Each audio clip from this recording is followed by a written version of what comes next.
Ravite Wellness Center, one-stop permanent solution for chronic diseases with integrated treatment. వ్యక్తిగతమైనటువంటి జీవితం వేరు వేణుస్వామిది.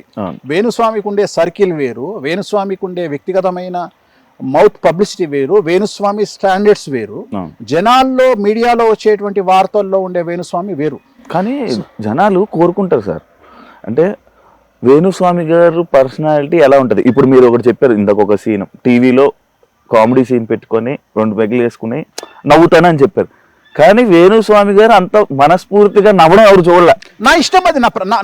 నేను ఎదుటి వ్యక్తికి నా భావోద్వేగాలను కమాండ్ చేసే అవకాశం ఇచ్చేది అది ఒకటే, కామెడీ. మిగతా ఏది నాకు కోపం రాదు, నాకు ఏడుపు రాదు. నాకంటూ కోపం వస్తే దానికి తీవ్రమైనటువంటి చర్య జరగాలి అక్కడ. నేను ఒక వ్యక్తిని శత్రువుగా భావిస్తే దానికి తీవ్రమైనటువంటి చర్య జరగాలి. అది నేను తీవ్రంగా పరిగణిస్తే దాని రియాక్షన్ కూడా అంతే తీవ్రంగా ఉంటుంది, అంతే తీవ్రంగా ఉంటుంది. అంటే నాకు ఎట్లుంటుంది అంటే విజయమో వీరమరణమో అన్నట్టుంటది. అంటే నేను గనక శత్రువుని భావిస్తే ఇంకా నేనేమో ఆలోచించా, ఫస్ట్ నా ఫ్యామిలీకి చెప్పి దుకాణం చదువుకోండి, ఇంకా నేను ఈ పని చేస్తున్నా అని ఫిక్స్ అవుతా. అంటే అంత సీరియస్గా ఉంటుంది. అంతేగాని సొల్లు చెప్పుడు ఇంకా అంటే లైట్ గా తీసుకోను, పెడితే డైరెక్ట్ గానే ఉంటది వ్యవహారం. ఇంకా అంతేగాని అంటే నాది ఎట్లాంటిది అంటే, నా మెంటాలిటీ ఎట్లా అంటే, దావుద్ ఇబ్రాహిం గారు ఉన్నాడు, నా ఇంటికతో సమానం. ఎందుకంటే చంపాలని ఫిక్స్ అయితే దావుద్ ఏంది బొక్కేంది. దావూదును వేణుస్వామి చంపాలంటే ఎంత ఈజీయో వేణుస్వామి దావూద్ చంపాలంటే అంతే easy. It will take time. దావూద్కు గంట సేపు పడుతుండొచ్చు, వేణుస్వామికి 2 నెలలు పడుతుండొచ్చు. కానీ వేణుస్వామి దావూదును చంపాలనుకుంటే సేమ్ అంతే ప్రాసెస్. నేను అనేది ఏంటంటే డిసిషన్ మేకింగ్ అనేది గొప్ప విషయం. నీకు అర్థమైంది, లాజిక్ అర్థమైంది. ఇక్కడ నువ్వు చంపాలి అనేదే ముఖ్యమైన విషయం, అక్కడ ఎవడు అనేది నథింగ్. నీ దృష్టిలో సమాజంలో దావూద్ ఇబ్రాహిం తోపు కావచ్చు, నా దృష్టిలో దావూద్ ఇబ్రాహిం తొక్క. ఎందుకంటే just a human. Dawood Ibrahim అనేటోడు ఒక హ్యూమన్, ఒక మనిషి. వాడు ఒక కత్తితో కలిసి వస్తాడు, వాడు గనుతో కలిసి వస్తాడు. సేమ్ నాకు వానికి పెద్ద తేడాలు ఏం లేవు.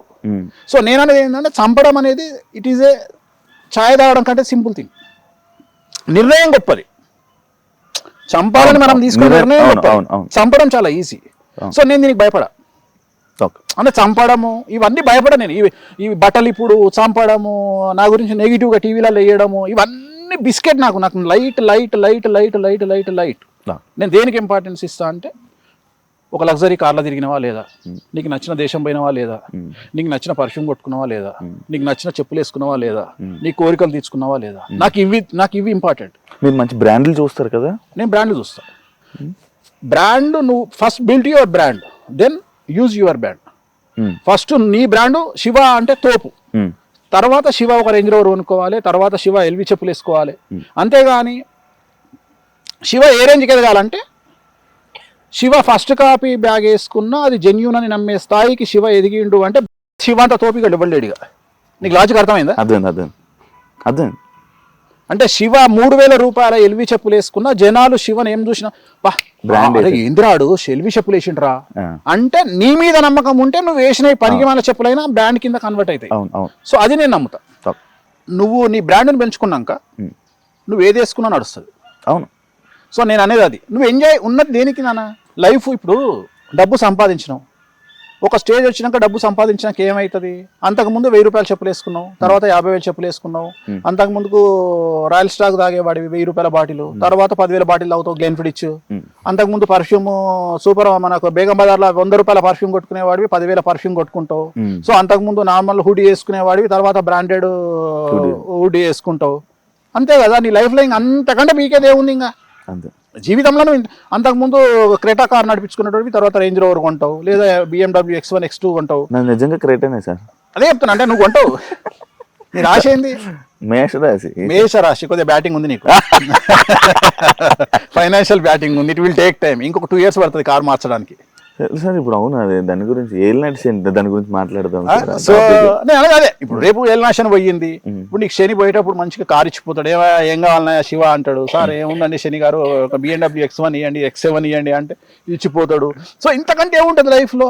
ఇంతకంటే ఏముంటది కదా. సో నేను అనేది అదే చెప్తాను, నువ్వు when you are growing in financial నీ లైఫ్ స్టైల్ మారుతుంది. అంటే నేను అనేది ఏంటంటే, ఇప్పుడు ఒక డబ్బులు ఉన్నాయి కదా అని జెట్ అయితే కొనలేం కదా. జెట్ అయితే కొనలేం, మహా చేస్తే ఫస్ట్ క్లాస్లో పోతావు. ఇండియాలో అయితే బిజినెస్ క్లాస్ పోతావు, ఇంకా వేరే కంట్రీకి పోతే ఫస్ట్ క్లాస్ పోతావు. సో ఏమున్నా నేను అనేది ఏంటంటే నీకు నువ్వు అనుభవించి చచ్చిపో అని చెప్తున్నా. సో అంతేగాని వాడెవడో చేసిండు వీడెవడో చేసిండు భావోద్వేగాలు ఏడుపులు పెడబొబ్బలు. తెలుగు రాష్ట్రాలలో బ్రతుకుతున్నావు అంటే అన్నిటికీ సిద్ధంగా ఉంటేనే తెలుగు రాష్ట్రాలలో ఉండండి, లేదా యూకే వీసా యుఎస్ వీసా తీసుకొని యూరప్ వీసా తీసుకొని సంకల బట్టలు పెట్టుకొని చక్కగా పీకండి. ఇంతకంటే వేరే నేను చెప్పలేను. ఎందుకంటే తెలుగు రాష్ట్రాలలో ఉంటే దొబ్బించుకోవడానికి సిద్ధంగా ఉండాలి. సో నేను ఎప్పుడు ఎవడు ఎక్కడ ట్రోల్ చేస్తాడో తెలియదు, నువ్వు ఎప్పుడు మీమ్ సరుకు అవుతావో తెలియదు, నిన్ను ఎప్పుడు ఎవడు టార్గెట్ చేస్తాడో తెలియదు, ఏ ఛానల్లో నువ్వు వస్తావో తెలియదు, ఏ రకంగా వస్తావో తెలియదు. సో నిన్ను ఎనీ టైం నువ్వు సెలబ్రిటీ అయితే చాలు, నిన్ను ఏ పార్టీ వాడు ఇరికిస్తాడో తెలియదు. నువ్వు చివరికి రామా అంటే నిన్ను బీజేపీలో కలుపుతారు, ఏసు అంటే ఇంకొక పార్టీలో కలుపుతారు. సో అందుకని నువ్వు ఏం మాట్లాడినా నిన్ను ఏదో పార్టీలో కలుపుతారు, ఇంకో పార్టీ వాడు నిన్ను ఎక్కుతాడు. సో దీనికి సిద్ధంగా ఉండాలి. ఇక్కడ ఫ్యాన్స్ కుమ్ములాటలు, ఫ్యాన్స్ గొడవలు, ఇదొక రచ్చ. సో ఏది మాట్లాడినా ఏదో ఒక పెంట్ అవుతుంది కాబట్టి అన్నిటికీ సిద్ధంగా ఉంటేనే సమాజంలోకి అడుగు పెట్టాలి, లేకుంటే చెద్దరు కప్పుకొని ఇంట్లో పండుకోవాలి. దీనికి మించింది లేదు. ఇందాక మీరు ఈ మాటల్లో చెప్తున్నట్టు ఆ కామాఖ్య టెంపుల్లోనే మీకు ఇష్యూ అయిందని చెప్పారు కదా, అసలు ఏం జరిగింది అనేది ఎవరికి తెలియదు. అని ఆ వీడియో మిమ్మల్ని ఇలా ఏదో గొడవ అవుతున్నట్టు ఆ వీడియో మాత్రం వేరే. నువ్వేం చూసినావు దాంట్లో? పంతులకి మీకు ఏదో డిస్కషన్ అవుతుందని చూసాను. ఎగ్జాక్ట్గా చెప్పు, అదే కదా. అదే దాన్ని ఏమంటారు? డిస్కషన్. ఏమంటారు? డిస్కషన్ అంటారు. దాన్ని మెడల మీద తోసి నూకిందా? నూకుతాడు ఎవడన్నా? జనరల్గా నూకుతారా? నువ్వే పోయినావు, నువ్వు గుడికి పోయినావు, ఎవరికి రైట్స్ ఉంటాయి? నిన్ను బయటికి వెళ్ళబట్టే రైట్స్ ఎవరికి ఉంటాయి? జెలస్. అక్కడ జరిగింది ఏంటంటే ఇట్ ఈస్ ఎ జెలస్. రెండోది ఇట్ ఈస్ ఎ ట్రాప్. అక్కడ ఏం జరిగిందంటే, ఇప్పుడు ఉదాహరణ నువ్వు ఉన్నావు అబ్బా, నువ్వు ఒక పబ్ పేరు చెప్పు. Quake arena. క్వేక్ అరేనా మీకు సంబంధించి నువ్వు క్వేక్ అన్నావు, నేను క్వేక్ అరేనా అన్నా. సో క్వేక్ అరేనా నువ్వు పోయినావు. పోయేటప్పుడు నేనేం చేసిన అంటే, శివ అంటే నాకు పడదు, నేను సెల్ ఫోన్ పట్టుకొని గేట్ దగ్గర రెడీగా ఉంటా, అక్కడ ఉన్న బౌన్సర్లు ఇద్దరు ఆపమని చెప్పిన శివను. ఆపమని చెప్పిన. వాళ్ళిద్దరు ఏమన్నారు, నువ్వు వెళ్తుంటే నేను ఆపిరు అక్కడ. నేను వీడియో తీసుకున్నా దూరం నుండి. తెల్లారి నేను నా ఛానల్ వేసుకున్నా. పేకారాయణలో శివను మెడలు పట్టుకొని బయటికి నూకిన బౌన్సర్లు, ఇది టైటిల్, తమ్మునేల్. ఓకే. ఎందుకు నూకుతారు? నీకు చెప్పు లేవా? నీకు నువ్వు తూరుకుంటావాను? చెప్పు తీస్తావు కదా. అంతే, కావాలని జరిగింది సిచ్యువేషన్. ఒకటి ప్లాన్ చేసుకుంటూ నేనేమంట అంటే దీంట్లో వచ్చిందే ఉంది. ఇప్పుడు దీనికోసం నేను దీనికి ఎక్స్ప్లెనేషను, దీని దుకాణం, నేను దీని గురించి మళ్ళీ బయటకు వచ్చి చెప్పుకోవాలి. ఇప్పుడు నీకు ఇలాంటి తెలివిగల వాళ్ళకి ఏమర్థమవుతుంది? That is only a discussion. నీకు అర్థమైంది ఏంటంటే డిస్కషన్, అంతే కదా. సింపుల్. డిస్కషన్ ఎక్కడైనా జరగచ్చు కదా. కానీ మెడలు పట్టి బయటికి నూకిర్రు, తొక్కిండ్రు, నారదీసిర్రు, కొండ మించి కిందికి పడేసిర్రు, సముద్రంలో కప్పిపెట్టిర్రు. ఎందుకు జరుగుతాయి ఇవన్నీ? సో నేను అనేది పాయింట్ ఏంటంటే, దేనికి అవకాశం వచ్చింది అంటే, ఇలాంటి వేసుకోవడానికి అవకాశం వస్తుంది కాబట్టి ఇందాక నేను చెప్పింది, నేను ఎందుకు అవాయిడ్ చేస్తున్నా పబ్లిక్లోకి వెళ్ళకుండా అంటే, దిట్ ఈస్ ద రీజన్. ప్రతిదానికి ఎక్స్ప్లెనేషన్ ఇచ్చుకుంటూ పోలేను కదా. ఎందుకు ఎక్స్ప్లెనేషన్ ఇవ్వడం? నాకు నేను ఇవ్వదలుచుకోలే ఎక్స్ప్లెనేషన్లు.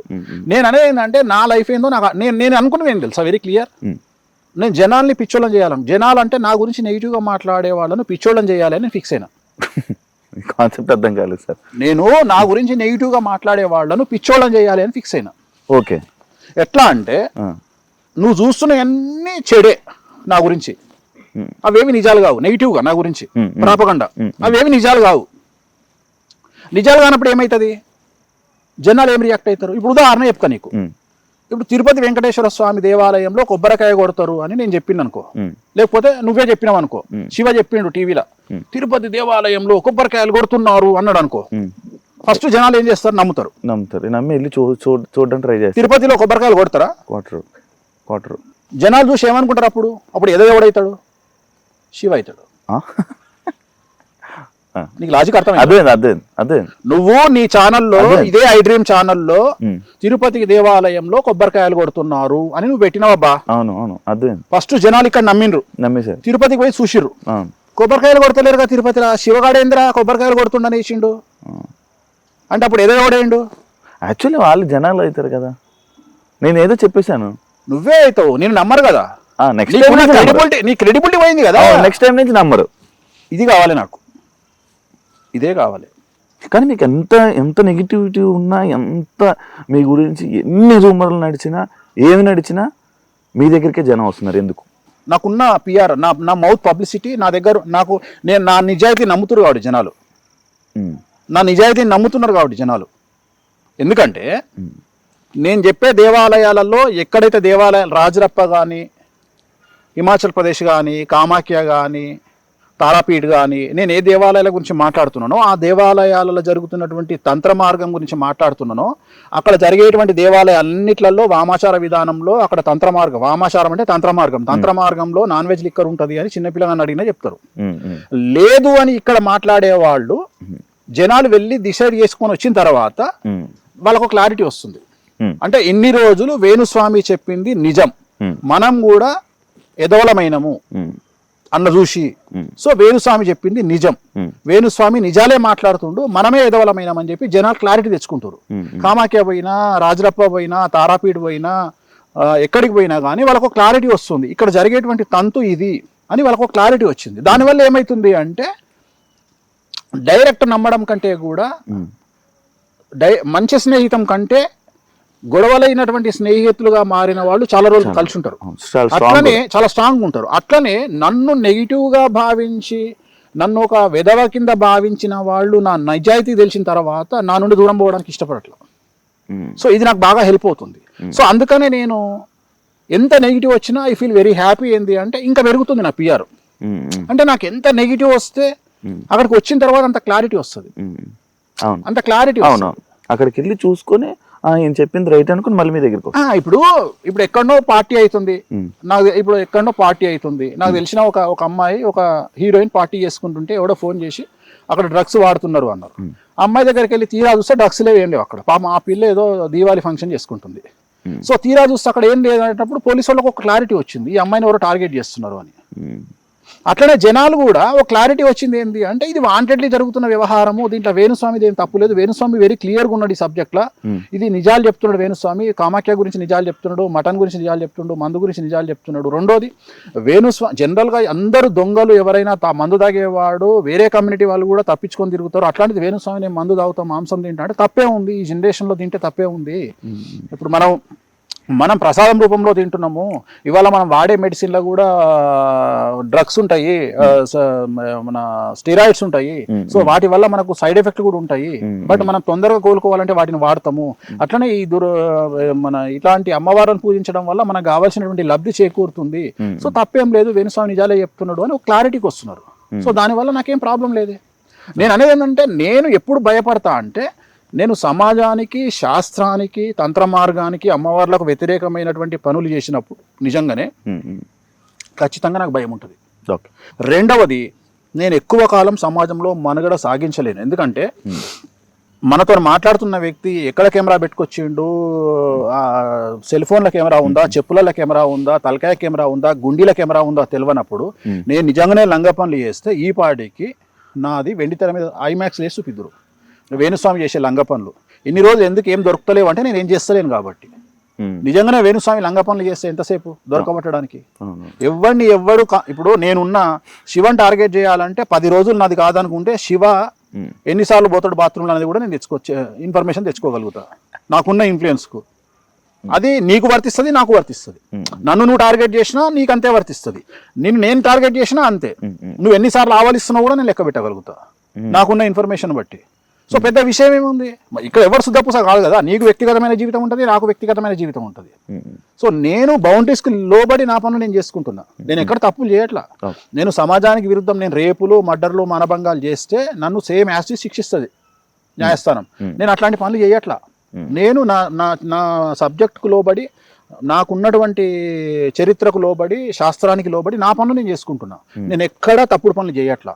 ఒకవేళ తప్పుడు పనులు నేను సమాజానికి తెలియకుండా చేసినా అమ్మవారు నన్ను నాశనం చేస్తుంది, ఊరుకోదు అమ్మవారు. ఎందుకంటే ఇలాంటి విద్యలు మనం తప్పు చేస్తే ఫస్ట్ దహనం అయ్యేది మేమే, మమ్మల్ని దహించేస్తుంది అమ్మవారు మేమేమైనా తప్పు చేస్తే, ఉగ్రదేవతల విషయంలో, వామాచారంలో.